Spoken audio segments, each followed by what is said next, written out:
All right, thank you for stopping in. And today I just wanted to talk about this series, Mayfair Witches, and primarily because I wanted to see if I could figure out what myths or stories they were drawing on, if any. So I just came into the series. This is a Netflix series, and obviously you see the young lady up in the corner plays the star character who is Rowan Mayfair, right?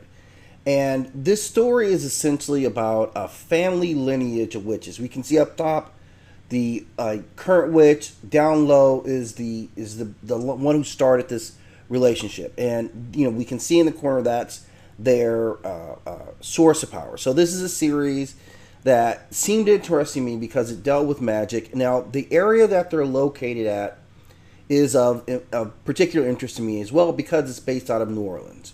And if you're not familiar with New Orleans, it has a lot of remnants of West African mythology, Vodun and voodoo, and kind of mixed in with some other religious beliefs as well. But a core of it comes from West Africa. If we draw the line back to it, now the story is essentially about a family line that's kind of run through their witches, obviously, who have a relationship with this being here we see in the lower corner here, who is called Lasher. And so immediately I wanted to figure out if I could find out any information on Lasher to kind of get an idea of what it was, right? And I will make a lot of comparisons about this story, this series, and like what we saw with Salem Witch Trial, which is as well, kind of pointing out some of the differences because it's going to follow a very similar theme. The witches are women who are in the ancient times, the early witch mother there, they were providing, they were healers. We see this story often repeated.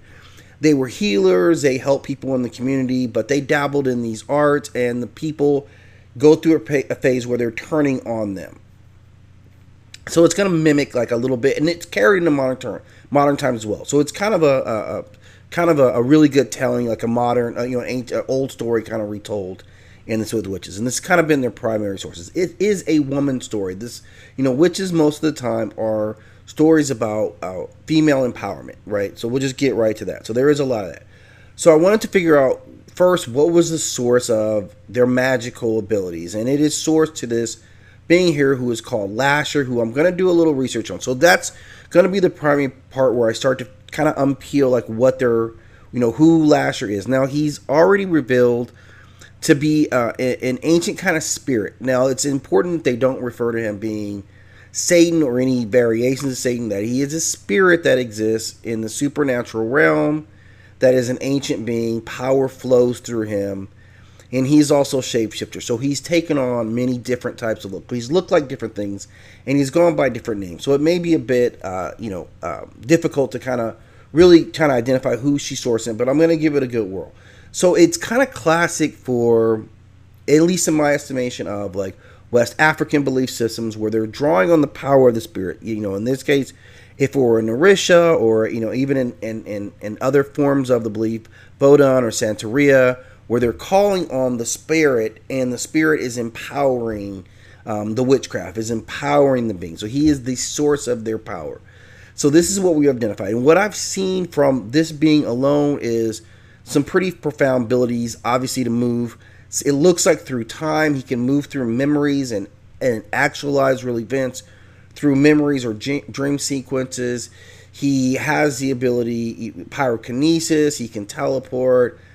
He's a master influencer. He can possess people. So we see a lot of very powerful elements that on the surface seem to me not to be so dissimilar from what we see with like Vodun and those beliefs. And the manifestation of the witches. Now, the top witch, Rowan, is also a doctor. So she seems to have like, almost a more medical understanding, or definitely has a more professional medical understanding of the human body. And she's done things like cause people aneurysms or cause, blood vessels to break and things like that. And it's given her insight into, an area that's already a strong area for her. So the powers kind of fit.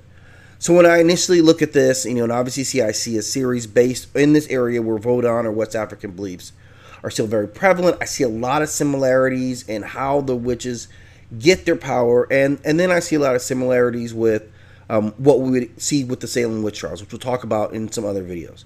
But I just wanted to kind of get my hands wrapped around the series just to kind of get it started, see what kind of mythology or information I could pull out of it, and then kind of make some statements about where I think she's pulling the mythology from, where this is coming from. So if you have something you want to add to, as I start the breakdown, as always, I encourage you to do so in the comment section.